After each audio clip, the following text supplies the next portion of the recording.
German opportunity card visa এমন একটি visa যেখানে আপনি জার্মানিতে গিয়ে চাকরি খুঁজতে পারবেন। আগে থেকে আপনার চাকরির অফার থাকা বাধ্যতামূলক নয়। এই ভিসাটি যে দুই ভাগে ভাগ করা হয়, যা আমি আলোচনা করব। প্রথম হলো কারা এই অপরচুনিটি কার্ডের জন্য আবেদন করতে পারবে। মূল যোগ্যতা হলো বিশ্ববিদ্যালয়ের ডিগ্রি বা 2-3 বছরের বাস্তব কাজের অভিজ্ঞতা। সাথে থাকতে হবে আপনার আর্থিক সক্ষমতা, ভাষা দক্ষতা থাকলে ভালো হয়, যদিও ম্যান্ডেটরি নয়, কিন্তু আর্থিক সক্ষমতা ম্যান্ডেটরি। কাজের অভিজ্ঞতা ম্যান্ডেটরি, কারণ এটি একটি স্কিল ওয়ার্কার ভিসা। এখানে অবশ্যই এগুলো থাকতে হবে। কিভাবে এই ভিসা নির্ধারিত হবে? এখানে দুই ধরনের পদ্ধতি আছে, স্কিল বেস এবং পয়েন্ট বেস। 6 পয়েন্ট পাইলে হবে, আদারওয়াইজ আপনাকে যে রিকোয়ারমেন্ট আছে স্কিল বেস সেগুলো পূরণ করতে হবে। তাহলে আপনি এই ভিসার জন্য যোগ্য। কিভাবে চেক করবেন, কোথা থেকে চেক করবেন যে আপনি যোগ্য কিনা, তাও এই ভিডিওর মাধ্যমে আমি বিস্তারিত আলোচনা করব। স্ক্রিনে দেখতে পাচ্ছেন ভিসা নেভিগেটর নামে একটি লিঙ্ক আছে, যা জার্মানি ওয়েবসাইটে ঢুকলে আপনি পাবেন। এই লিঙ্কে ক্লিক করেই কিছু ছোট ছোট প্রশ্নের উত্তর দিয়ে আপনি জানতে পারবেন যে আপনি কোন ধরনের ভিসার জন্য উপযুক্ত। কারণ ভিসার কোশ্চেনগুলো, ভিসা যে ওয়েবসাইট আছে এখানে খুব সুন্দরভাবে কোশ্চেনগুলো সাজানো আছে এবং একটির পর একটি অ্যান্সার করেই আপনি আসলেই বুঝতে পারবেন আপনার জন্য পয়েন্ট বেস ভালো হবে, অপরচুনিটি কার্ড ভালো হবে, হাউস বিল্ডিং ভালো হবে, না অন্য অন্য যে ভিসাগুলো আছে সেগুলো আপনার জন্য ভালো হবে। নর্মালি digital.diplo.de এটি জার্মানির একটি অফিসিয়াল ওয়েবসাইট। এখানে ঢুকে আপনি সম্পূর্ণ তথ্য পাবেন। digital.diplo.de ওয়েবসাইটেই আপনি আপনার প্রয়োজনীয় সকল তথ্য পেয়ে যাবেন। এখানেই আপনি নির্ধারণ করতে পারবেন আপনি কোন ভিসার জন্য উপযুক্ত। তার জন্য তেমন কোনো কারোর হেল্প প্রয়োজন হবে না। তবে আমি কিছু প্রবলেম ফেস করেছিলাম দেখে আজ ভিডিওটি তৈরি করা। ভিসা নেভিগেটর যে অপশানটি আছে এখান থেকেই আপনি ভিসা সংক্রান্ত কিংবা কোন ভিসা আপনার জন্য প্রযোজ্য সেই তথ্য কিছু প্রশ্নের উত্তর দিয়েই পেয়ে যাবেন। তারপরে আপনার এই সাইটে একটি অ্যাকাউন্ট খুলতে হবে। সেক্ষেত্রে সাইন ইনে সকল তথ্য দিতে হবে। তবে খেয়াল রাখতে হবে তথ্য যাতে কোনো ইনভ্যালিড তথ্য না হয়, আপনার পাসপোর্টের সাথে যাতে তথ্য মিল থাকে। ক্রিয়েট অ্যাকাউন্ট ক্লিক করার পরে যে তথ্যগুলো এখানে চাবে অবশ্যই পাসপোর্টের সাথে মিল রেখে সুন্দরভাবে এই অ্যাকাউন্ট খুলতে হবে এবং আপনার অবশ্যই একটি ভ্যালিড ইমেল অ্যাড্রেস থাকতে হবে। অ্যাকাউন্ট খোলা হয়ে গেলে আপনি এমন একটি পেজে চলে আসবেন যেখানে আপনার স্কোর কাউন্ট করতে পারবেন এবং ডকুমেন্টগুলো আপলোড করতে হবে। সাতটি মোট 14টি ডকুমেন্ট বলেন কিংবা প্রশ্নের উত্তর বলেন, একটার পর একটা আপনাকে দিয়ে তারপরে নেক্সট ধাপে যেতে। প্রথম যে অপশানটি আসবে সেটা হলো ডিটেল অফ রিপ্রেজেন্টেশন, মানে কি কার জন্য এই অ্যাকাউন্টটি ওপেন করা হচ্ছে বা অ্যাপ্লিকেশনটি পূরণ করা হচ্ছে। যেহেতু আমি আপনার নিজের জন্য করছি সেই জন্য আমি উপরেরটি টিক দিয়ে সেভ দিয়েছি। এখন আমার অ্যাপ্লিকেশন অলরেডি পূরণ আছে বলে আমি আর সেভ দিলাম না। তারপরে 2 নম্বরে আছে পার্সোনাল ডিটেলস। 2 নম্বরে পার্সোনাল ডিটেলসে আপনি আপনার পার্সোনাল যে তথ্য আছে সব মোতাবেক সুন্দর করে আপনার পাসপোর্টে যা আছে এবং এনআইডির সাথে মিল রেখে, সাথে অবশ্যই সার্টিফিকেটের সাথে যাতে মিল থাকে সেই অনুযায়ী সব তথ্য এখানে পূরণ করতে হবে। আপনার যদি সন্তান থাকে সে তথ্য এখানে দিতে হবে, যদি না থাকে তাহলে দরকার নেই। 3 নম্বরে আছে কন্ট্যাক্ট ডেটা। কন্ট্যাক্ট ডেটার মধ্যে আপনার কারেন্ট যে কন্ট্যাক্ট ডিটেলস আছে, কোথায় আপনার বাসা, কি আপনার মোবাইল নাম্বার, ইমেল নাম্বার, বিভিন্ন ধরনের তথ্য এখানে আছে। এগুলো আমি একটু ব্লার করে দিয়েছি যেহেতু আমার একেবারেই পার্সোনাল ডাটা, সেই জন্য আপনি এইটা খুবই সহজ, দেখলেই বুঝতে পারবেন। তবে খেয়াল রাখতে হবে যাতে আপনার পাসপোর্টের সাথে মিল থাকে। তারপরে তথ্য যদি আপনি যান, তারপরে আছে আপনার আইডেন্টিফিকেশন পেপার বলতে এখানে আপনার পাসপোর্টের কথা বোঝানো হয়েছে। আপনি যে পাসপোর্ট, আপনার এনআইডিও তারা চাবে না, বর্তমানে আপনার পাসপোর্টই আপনার ভিসা অ্যাপ্লিকেশনের জন্য মেন আইডেন্টিফিকেশান পেপার। তো এখানে আপনি আপনার পাসপোর্টের তথ্য দিবেন, পাসপোর্ট নাম্বার আছে এবং পাসপোর্ট কোথা থেকে ইস্যু করা হয়েছে, পাসপোর্টের মেয়াদ কতদিন, এই সংক্রান্ত তথ্যগুলো আপনি এইখানে পূরণ করবেন। তারপর আছে ট্রাভেল ডেটা। ট্রাভেল ডেটা মানে আপনার ভ্রমণ সংক্রান্ত যেসব তথ্য আছে, যে আপনি কি কারণে যেতে চান, কি পেশায় যেতে চান, এখানে আপনি ড্রপ ডাউনে গেলেই পাবেন। যেহেতু অপরচুনিটি কার্ড ভিসা, এই কারণে আমি এই প্রত্যেকটা যে সাইডে যে একটা চিহ্ন আছে এখানে ক্লিক করলে আপনি বাকি তথ্যপত্র সব পেয়ে যাবেন।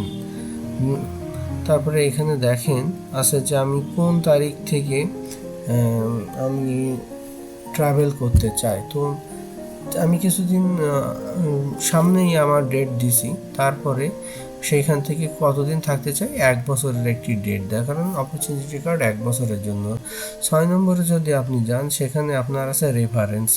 এখানে আপনি রেফারেন্স মানে ওই দেশে আছে কিংবা এমন কারো রেফারেন্স দেওয়া লাগবে আপনার। তো আমার তো আর ওইখানে কেউ নাই, কিংবা আমি তো কোনো ইউনিভার্সিটিতে যাচ্ছি না, সেক্ষেত্রে আমি অনেক রিসার্চ করে দেখেছি এখানে আপনি যে কোনো একটা হোটেলের তথ্য দিতে পারেন। তো আমি একটি হোটেলের তথ্য দিছিলাম গুগল থেকে নিয়ে, সেখানে ওই হোটেলের যাবতীয় তথ্য, phone number, email address, house number সবই দিছি।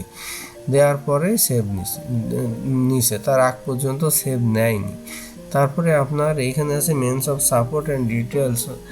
এইটাও আমি সেম ওই যে হোটেলের তথ্য দিয়েছিলাম সেই হোটেলের তথ্যটাই এইখানে আমি আবারও পূরণ করি। কারণ কি, যে ওইখানে আমি যদি কোনো সমস্যার সম্মুখীন হই তাইলে আমি কিভাবে যাব, আর আমার টাকা পয়সা আমি কিভাবে নেব। তো এখানে আমার ব্লক অ্যাকাউন্টের কথা বলা হয়েছে এবং এখানে কিছু ফর্মাল ডিক্লারেশনও ছিল যে আমি কোনো ধরনের অসামাজিক কাজে বা কোনো কারণে গ্রেপ্তার হয়েছে কিনা, কিংবা আমার এর আগে কোনো ভিসা রিজেক্ট হয়েছে কিনা, এই ধরনের কিছু তথ্যপত্র এখানে আপনার চাই, সেইগুলো আপনাকে এখানে পূরণ করতে হবে।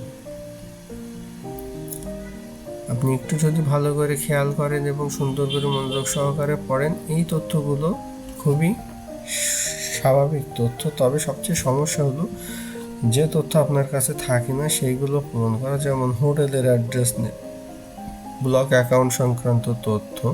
তো এগুলো পূরণ হয়ে গেলে আপনার ধাপে ধাপে সামনে আপনি আগাইতে পারবেন। যদি কোনো কিছু বাদ রাখেন তাহলে আপনার অ্যাপ্লিকেশনটি অসম্পূর্ণ থাকবে এবং এটা ওয়েটিং লিস্ট বা প্রসেসিংয়ে যাবে না। তো এইভাবে আমি একের পর এক 7টা ধাপে প্রথম যে অ্যাপ্লিকেশানটি পূরণ করি। তারপরে আমি পরবর্তী ধাপে যাই, সেটি হলো আমার ডকুমেন্ট আপলোড। দ্বিতীয় ধাপে প্রয়োজন হলো আপনার ডকুমেন্ট। আপনার কাছে যে যে ভ্যালিড ডকুমেন্ট আছে সেগুলো এবার আপনার আপলোড করার পালা। প্রথমে আছে পাসপোর্ট, তারপরে আছে ইউনিভার্সিটি ডিগ্রি, এভাবে 7টি ডকুমেন্ট আপনাকে এখানে আপলোড করতে হবে। আমি যেহেতু অলরেডি আপলোড করে দিছি এবং এই দেখেন আপলোড করার পরে ডিলেটের অপশান আছে এবং একটি চোখ আঁকানো আছে, যেটি আপনি ক্লিক করলে আপনি কী ডকুমেন্ট আপলোড করেছেন এটা আপনার প্রিভিউ দেখাবে এবং একটু প্রিভিউ দেখে আপনি নিশ্চিত হতে পারবেন যে নির্দিষ্ট জায়গায় নির্দিষ্ট ডকুমেন্ট আপলোড করেছেন কি না। এটি ছিল আমার পাসপোর্ট, একটু ব্লার করা কারণ পাসপোর্টে অনেক গুরুত্বপূর্ণ তথ্য আছে। তারপরে হলো ইউনিভার্সিটি ডিগ্রি। আমি লাস্ট যে ইউনিভার্সিটি ডিগ্রিটা অর্জন করেছি আমি সেইটাই এখানে দিছি উইথ ট্রান্সক্রিপ্ট ডিটেল। তারপরে বাকি যেগুলো ছিল আমি একটার পর একটা ডকুমেন্ট আপলোড করে গেছি। এখানে আছে প্রুফ অফ হেলথ ইন্স্যুরেন্স। তো প্রুফ অফ হেলথ ইন্স্যুরেন্সের আগে আরও কিছু ডকুমেন্ট ছিল, সেগুলো আমি দিয়েছি। প্রুফ অফ হেলথ ইন্স্যুরেন্সের এইখানে আপনার ফিনট্যাব, যেখানে আপনি ব্লক অ্যাকাউন্ট খুলবেন, ওখানে অ্যাকাউন্ট খুললে আপনাকে কিছু ডকুমেন্ট ওখান থেকে ডাউনলোড করার সুযোগ দেবে। সেইখান থেকে এই যেমন একটা ডকুমেন্ট ছিল যেখানে ইন্স্যুরেন্স সংক্রান্ত কিছু তথ্যপত্র ছিল, যে আমি চাইলে এখানে ইন্স্যুরেন্সের এগেনস্টে টাকা জমা করতে পারি। সেই ডকুমেন্টটি আমি এইখানে আপলোড করেছি হেলথ ইন্স্যুরেন্সের এইখানে। তারপরে আদার যে অপশনাল ডকুমেন্টের ভিতরে কিছু আছে যেগুলো আমাদের জন্য প্রযোজ্য না, তার এবং আদার ডকুমেন্টের ভিতরে আমি যেগুলো দিয়েছি সেগুলো হলো আমার বিভিন্ন ধরনের সার্টিফিকেট, তারপরে এডুকেশন সার্টিফিকেট না, এটা ছিল আপনার কোর্স করা, কিছু ছিল একটা ছিল আপনার হলো মোটিভেশন লেটার, তারপরে সিভি, তারপরে আপনার বর্তমানে যেখানে চাকরি করতেছি ওনাদের একটি ডিক্লারেশন, মানে জব সার্টিফিকেট, এক্সপিরিয়েন্স সার্টিফিকেট যেটা আপনারা বলতে পারেন। তারপরে ছিল আমি যে ট্রেনিংগুলো করেছি সেই ট্রেনিংগুলোর তথ্যপাত্র এখানে আমি আপলোড করে দিয়েছিলাম। আমার কর্মজীবনে আমি মাঝে কিছু পুরস্কার কিংবা অ্যাওয়ার্ডও পেয়েছিলাম ছোটোখাটো, সেগুলো আমি এখানে আপলোড করে দিয়েছিলাম। এবং খেয়াল রাখতে হবে প্রতিটা ডকুমেন্ট আপলোড করার জন্য অবশ্যই আপনাকে একটি পিডিএফ আপলোড করতে হবে। ওই একটি পিডিএফের ভিতরে যতগুলো ডকুমেন্ট আপনি একাধিক ডকুমেন্ট আপলোড করা যাবে না। এবং আপলোড করা শেষ হয়ে গেলে এখানে একটা জিনিস খেয়াল করেন, প্রসেস, রেডি টু প্রসেস। এই যে রেডি টু প্রসেস লেখা আছে, যদি আপনি এখন প্রসেসে ক্লিক করেন এখানে একটা মেসেজ দেবে। আপনি একবার যদি প্রসেসে ক্লিক করেন তাহলে আপনি আর এই ডকুমেন্ট কোনোভাবেই ডিলিট করতে পারবেন না, তখন আপনি ওয়েটিং পিরিয়ডে চলে যাবেন। আর যদি আপনি প্রসেসে ক্লিক না করেন তাহলে আপনার ওইটা ওইভাবেই পেন্ডিং হয়ে থাকবে, ওয়েটিং পিরিয়ডে যাবে না এবং আপনার দিন মানে আপলোড করেও কোনো লাভ হলো না। সেক্ষেত্রে আমি অলরেডি এটা প্রসেসে দিয়েছি এবং ওয়েটিং পিরিয়ডে আছে। এখন দেখা যাক শেষ কি হয়, এবং আমি অবশ্যই আপডেট জানাবো যদি আমি সাকসেসফুল হই। আপনারা দোয়া করবেন আমার প্রথম যে অ্যাপ্লিকেশানটি যাতে সাকসেসফুল হয়। আপনাদের যদি কোনো কিছু জানার থাকে অবশ্যই আমাকে কমেন্ট করতে পারবেন, আমি আপনাদেরকে সাহায্য করব ইনশাল্লাহ। ধন্যবাদ সাথে থেকে পুরো ভিডিওটি দেখার জন্য। এরপরে আমি ফিনট্যাব অ্যাকাউন্ট খোলা যে প্রসেস আছে সেইটি আপনাদেরকে দেখাবো। আর একটি কথা যেটা শেয়ার না করলেই নয়, এই অপরচুনিটি কার্ড ভিসা অ্যাপ্লিকেশানের জন্য অবশ্যই আপনার প্রথমে 2টা অ্যাকাউন্ট ও ইমেল অ্যাড্রেস লাগবে, যেগুলো আমি একটা লিস্ট আকারে আপনাদেরকে দিয়ে দেবো কী কী দরকার। ধন্যবাদ।